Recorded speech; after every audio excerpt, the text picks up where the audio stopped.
Bonjour, c'est Franck de Créer Gagner. Eh bien, dans cette vidéo, je vais vous expliquer quelle est la checklist, les questions importantes à se poser quand on, quand on monte un business plan. Alors, vous êtes sur le nouveau site de Créer Gagner, voilà, il est super.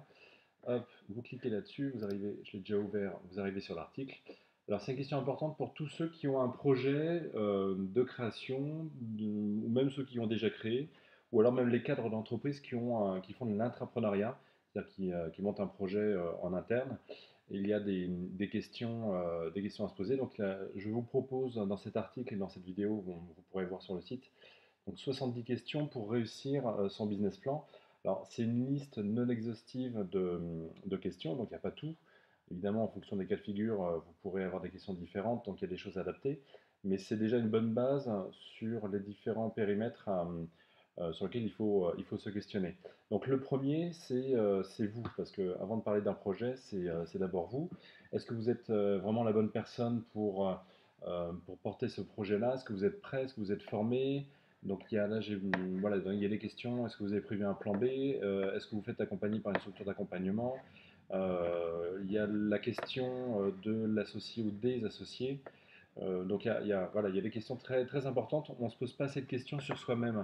Et je pense que c'est le meilleur point de départ pour un projet. On se focalise trop sur l'idée, sur le business model, sur le produit, sur les clients. C'est déjà une bonne chose, mais je pense qu'il y a déjà un préalable. C'est est-ce qu'on est prêt, est-ce qu'on est la bonne personne pour ce projet-là? Ensuite, est-ce que vous maîtrisez vraiment l'idée de votre projet? C'est-à-dire qu'on a souvent une idée précise de ce qu'on veut faire. On l'exprime, on l'intériorise, mais on a toute difficulté à l'exprimer d'une façon lisible pour les autres. Alors que c'est très important parce que quand vous avez un projet, la première des choses à faire, c'est de le partager, de l'expliquer. Donc là, il faut vraiment être au top pour savoir formuler votre projet en une phrase. Est-ce qu'il y a un caractère disruptif? Est-ce que vous abordez l'innovation? Est-ce que c'est explicite? Est-ce que c'est monétisable? Parce qu'on peut très bien avoir une très belle idée sur le papier, dans sa tête, mais il n'y a il y a aucun argent à se faire, il n'y a aucun chiffre d'affaires à se faire avec ça. Euh, Est-ce que vous racontez une histoire? Est-ce que vous avez une vision de votre projet à 3 ans, 5 ans? Je prends un exemple, vous avez la volonté de créer un business, un site e-commerce ou quelque chose comme ça. Ok, mais qu'est-ce que vous faites? Comment vous le transformez? Où est-ce que vous voulez aller? Dans 3 ans, dans 5 ans, est-ce que c'est toujours un site e-commerce ou est-ce que c'est autre chose? Donc réfléchissez aussi sur l'avenir, c'est important. Alors le business model, très important aussi, comment votre projet va-t-il générer de la valeur? Comment vos clients vont capter cette valeur, comment vous allez délivrer cette valeur et la structure de coût, c'est-à-dire comment vous allez, qu'est-ce que, comment vous, qu'est-ce que vous coûte votre idée, votre délivrabilité de valeur et est-ce que vous avez la maîtrise de ça? Donc ça c'est très important.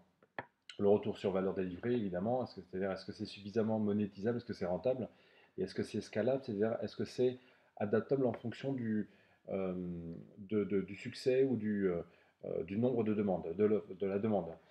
Connaissez-vous vraiment votre cible, vos cibles et votre marché? Donc là, il y a beaucoup de questions, donc je vais vraiment rentrer dans le détail, mais c'est des questions essentielles. Alors là, il y a énormément de choses à rajouter, mais on pourra faire une liste de 70 questions uniquement sur ça. Mais c'est vraiment au cas par cas.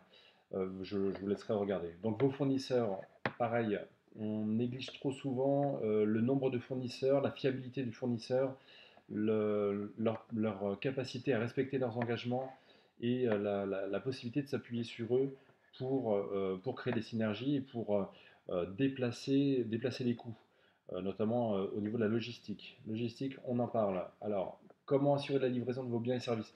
Dans tout business, et c'est surtout vrai quand vous faites par exemple un site e-commerce, le maillon faible à chaque fois, c'est la livraison. Comment vous délivrez votre, votre bien et service. Et ça, la logistique, c'est très très important. C'est souvent ce qui fait défaut, c'est souvent ce qui plante un business, surtout sur le web. Votre financement, alors quel est votre apport personnel? Est-ce que vous avez cerné vos investissements à court, moyen, long terme?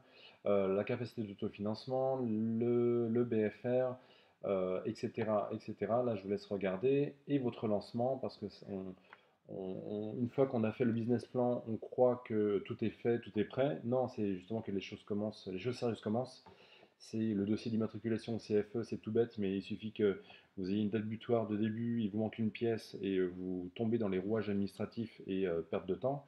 Est-ce que vous avez choisi un bon expert comptable qui ait une vision entrepreneuriale et pas simplement une vision comptable de ce qui est fait, c'est-à-dire euh, anticiper sur les recadrages possibles, un avocat spécialisé pour l'établissement des statuts, et là je précise pas le choix du statut parce que ça doit être fait et réfléchi et acté en amont, plan de communication, opération de lancement, site web, des actions de growth hacking, c'est-à-dire des leviers qui vous permettent des raccourcis, des leviers, des astuces qui vous permettent de grossir rapidement, surtout au démarrage, ça c'est très important. Euh, Êtes-vous suffisamment prêt et agile, hop là, une petite coquille, pour corriger le tir si nécessaire? Euh, Pourquoi pas un conseil de surveillance, c'est-à-dire quelque chose qui n'a pas de valeur juridique, mais qui vous vous réunissez tous les mois ou tous les 3 mois avec des personnes que vous avez sélectionnées en fonction de leurs compétences, des mentors, des parrains. Bon, ça on le fait assez peu et ça permet d'avoir un regard extérieur. Les tableaux de bord, préparez vos tableaux de bord et préparez surtout la gestion de ces tableaux de bord et le suivi sur le long terme, ça c'est très très important. Et puis, petit clin d'œil, avez-vous fêté la réussite de votre lancement et êtes-vous prêt à affronter le succès? Donc évidemment, je le reprécise parce que je sens que je vais avoir des remarques, mais cette liste est loin d'être exhaustive. Donc si vous avez par contre des questions complémentaires importantes, n'hésitez pas à me les faire savoir, à mettre le commentaire en dessous. Voilà, laissez un commentaire, hop, vous pouvez laisser un commentaire. Donc n'hésitez pas à rajouter des questions, à les partager. Et si vous voulez aller plus loin, hop, une petite surprise ici. Et je vous mettrai le lien sinon direct sous la vidéo pour construire son business plan, comment le construire. Et je vous mettrai en lien également la possibilité de télécharger gratuitement 27 idées de business à succès. 27 idées commentées, détaillées. Donc ces deux liens en dessous de la vidéo, en dessous, juste en dessous. Voilà. Et donc je remonte pour vous montrer ça. Donc sur Créer et Gagner. Je vous mets le lien en plus de l'article et je vous laisse lire tout ça. Je vous dis à bientôt les entrepreneurs. Salut!